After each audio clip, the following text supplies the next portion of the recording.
Hora do nosso bate-papo de todas as manhãs. Estou recebendo aqui a advogada Daiane dos Passos Sabedotti. Bom dia, bem-vinda. Bom dia, Arnaldo. Bom dia, ouvintes. Muito bom estar aqui. Muito bom te receber. Quero já agradecer de antemão pela disponibilidade. Daiane está se recuperando a saúde, mas fez questão de estar aqui hoje com a gente. Obrigada. Nós conversamos meses atrás sobre o superendividamento, que é uma realidade nacional.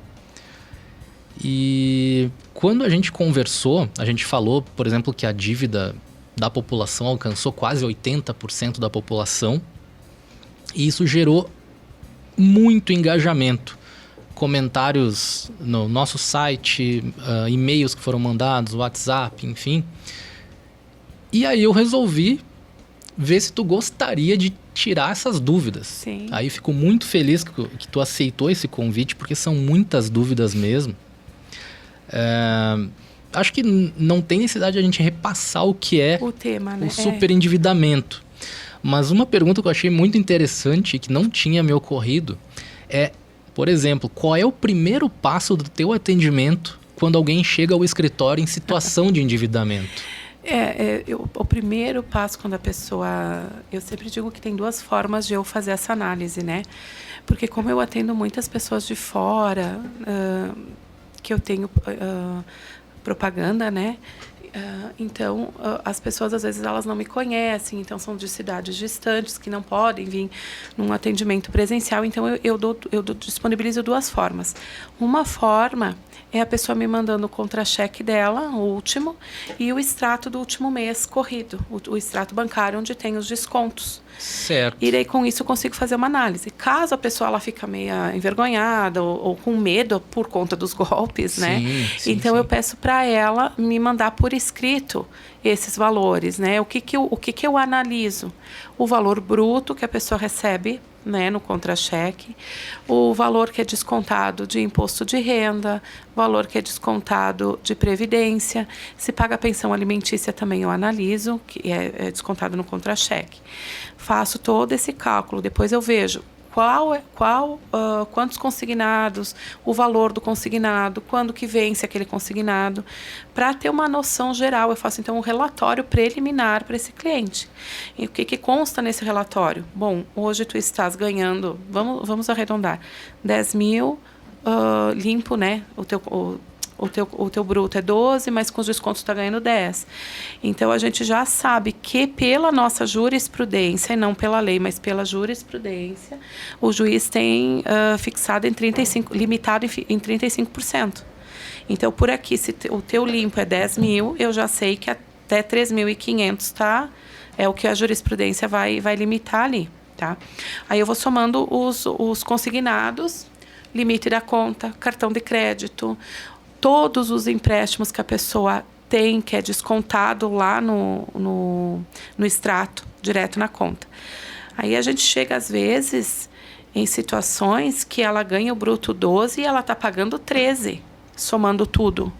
Então, eu faço essa análise. Hoje você está pagando isso, tu estás 100% endividada, outro dia eu peguei 148% endividado.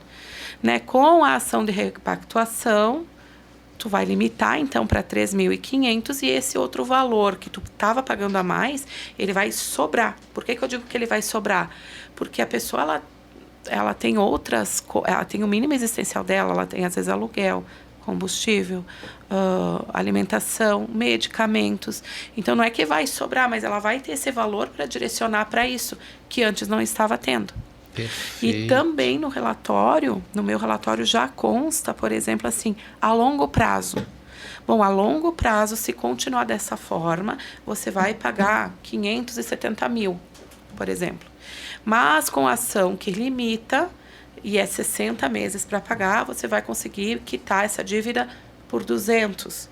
Mas e o restante que falta? É deságio. Tá? Então, claro que vai muito também, é uma análise preliminar. Depois, na ação, é nomeado o administrador e ele que vai ver o quanto a capacidade da liquidação da dívida ou não. Perfeito. É uma análise bem minuciosa, né? Essa primeira análise. Por quê? Eu tenho que passar essa primeira análise para ter certeza se o cliente tem direito ou não. Sim. Porque às vezes sim. ele está com uma dívida, mas ele não se enquadra. Né? Eu já peguei 2 ou 3 casos que chegaram até mim desses últimos, que a pessoa não tinha direito. Então, bom, daí vai ter que olhar uma outra questão, daqui um pouco uma revisional, ou daqui um pouco uma negociação direta com o banco. Aí é um outro contexto, mas não se enquadra no superendividamento. Então, essa análise é fundamental. Perfeito. Quais que são os tipos de dívidas, vamos dizer, mais complexas de lidar no ponto de vista jurídico? Com garantia imobiliária. Daí foge um pouco do superendividamento, né? Mas, assim, as dívidas com garantia imobiliária, elas são mais complexas. Por quê? Né? Se tu não pagar, se tu atrasar, dependendo do que está ali, vai consolidar a propriedade para o banco. O que é isso? Quer dizer que o banco está lá 3 parcelas em atraso. Às vezes nem chega a terceira, a maioria dos bancos espera a terceira. Chegou, a terceira em atraso não pagou. O banco vai começar os atos de consolidação. Aqui entra um pouco na área da Larissa, né? Sim. Não sei se ela já explicou isso. Mas ele vai começar esses atos. O que consiste isso? Ele vai lá no registro de imóveis, vai mandar o contrato, vai dizer, olha, ele está inadimplente, não está pagando.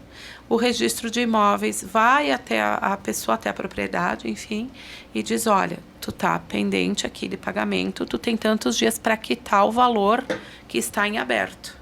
Você não quitando, a dívida vai vencer na integralidade e só quitando toda a dívida. O que a maioria das pessoas fazem? Elas deixam, eu não tenho dinheiro para pagar, deixar rolar não vai dar nada. Aí vem a segunda notificação do cartório do registro de imóveis e diz, olha, não pagou, agora a dívida venceu, então hoje tu estás devendo 800 mil. Se tu não pagar os 800 mil em tantos dias, a propriedade vai ser do banco. Tudo administrativo e não é judicial. Tá? Dependendo do que é essa propriedade, não tem mais o que a gente possa fazer. Tá? Pode entrar com uma ação anulatória, claro, vai ter que ver se o banco ali, o registro de imóveis, ele tem que seguir os requisitos bem certinhos e eles seguem, geralmente eles seguem, que é a notificação para os devedores, se tem fiador, tudo isso tem que ser observado. Mas se tudo isso tiver sido cumprido pelo banco, é muito difícil a gente rever isso, com exceções de propriedades que têm proteção constitucional. A exemplo, imóvel rural. Certo. Né? Um imóvel que é a economia familiar rural, ela é protegida. Aí a gente tem mais chances de reverter. Nós tivemos já sucesso nesses casos. Mas é uma casa, um apartamento normal. É muito difícil rever. Muito interessante isso. E não vai passar pelo Poder Judiciário, é todo administrativo. Quando a pessoa vê, ela não está mais recebendo condomínio por exemplo, um apartamento, não recebe mais condomínio, não recebe nada, ela só recebe a cartinha, tal dia vai ser o leilão. Daí a pessoa tem a preferência, né? Então o devedor ele tem a preferência de comprar. O primeiro leilão vai pelo valor de avaliação do imóvel. Então, se o imóvel vale 200 mil, o primeiro leilão é 200 mil. E a dívida é 800. Então, nunca sai no primeiro. É muito difícil sair no primeiro. Vai sair onde? No segundo, pelo valor da dívida. Sim. Né? Então, aí chegou alguém que vai... Então, um imóvel que vale, sei lá, 1 milhão, ele vale 1 milhão, não vai ser pela avaliação. Mas a dívida é 500, ele vai ser pelos 500, mesmo que ele valha 1 milhão. E a pessoa perde. Se não, ou ela paga ou ela perde mesmo. É uma situação bem complicada, né? Bem complicada. Pensando assim, atrasa 3 meses, tu vai ter que pagar a dívida integral. Assim, e tem a primeira chamada, paga a dívida que está em atraso, né? Primeiro que está em aberto. Não pagou o que está em aberto, vai e vence todo o contrato e paga tudo. Eu recebi outra pergunta aqui, que é te questionando quais são os erros mais comuns cometidos por quem busca a ajuda jurídica no superendividamento. Eu não denominaria erro, eu diria que às vezes é tentativa, é uma esperança, né? Então, às vezes elas procuram, várias vezes acontecem, elas procuram, eu passo todo esse relatório, eu passo o valor dos honorários, né? E a pessoa diz, eu vou esperar. Aí o que ela tenta? Ela tenta ir lá e vai lá renegociar com o banco. Aí dá uma folga de 1, 2 meses, mas no terceiro, quarto mês já começa a sufocar de novo, né? Porque às vezes a dívida aumenta. Sim. E aí, ainda, além de tudo, o banco vai cortar todos os limites.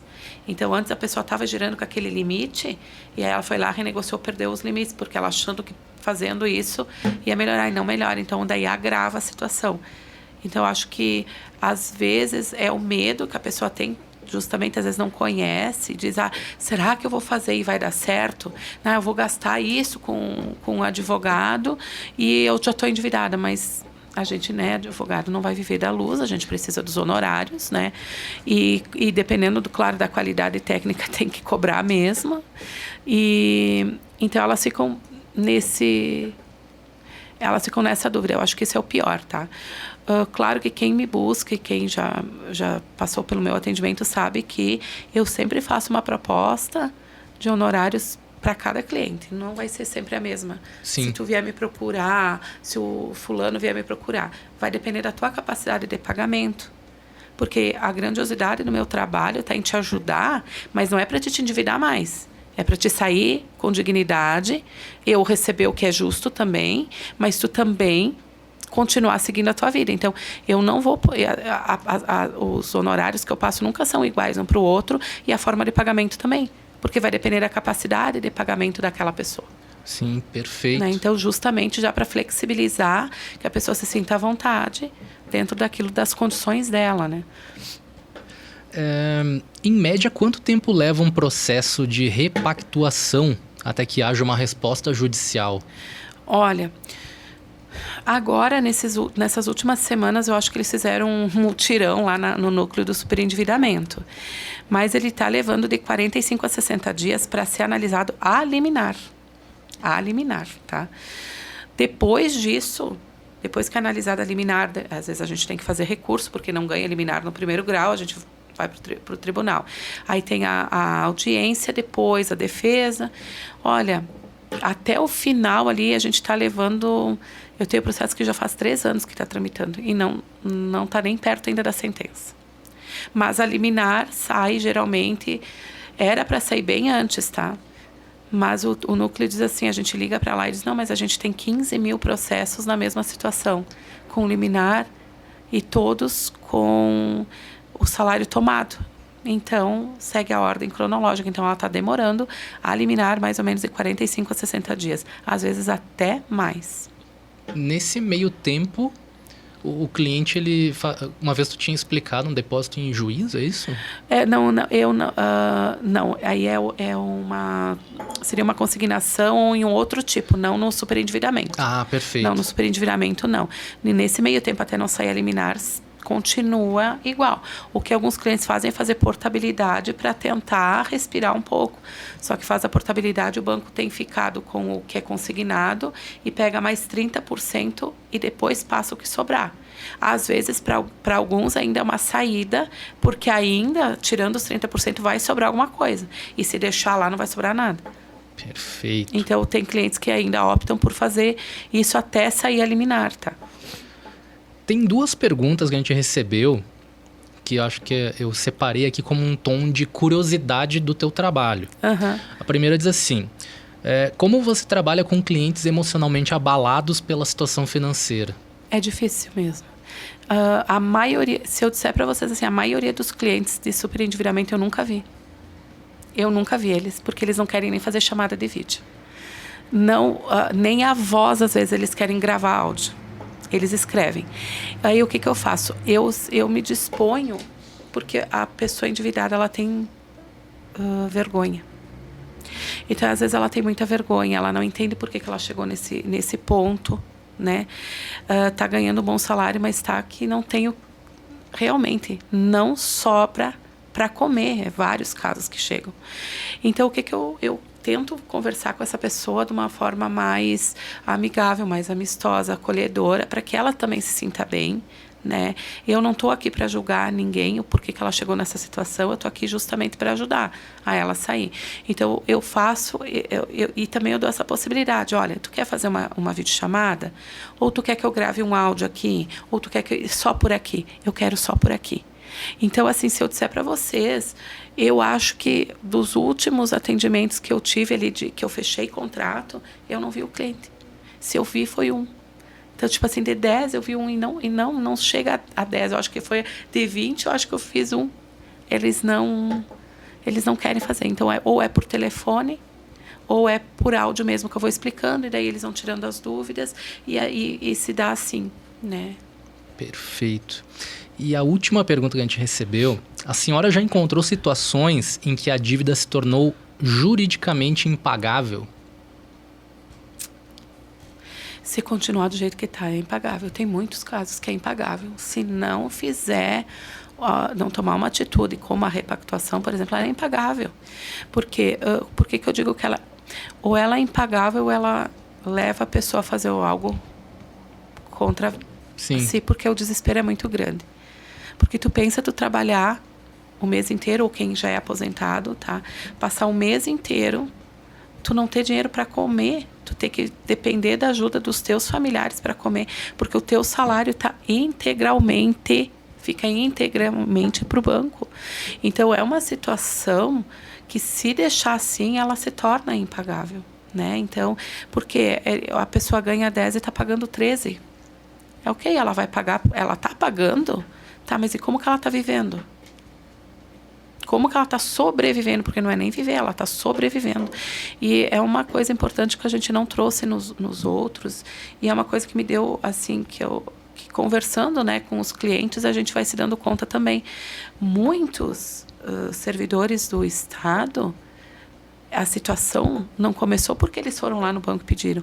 Começou, lembra na época que se parcelavam os salários? Sim.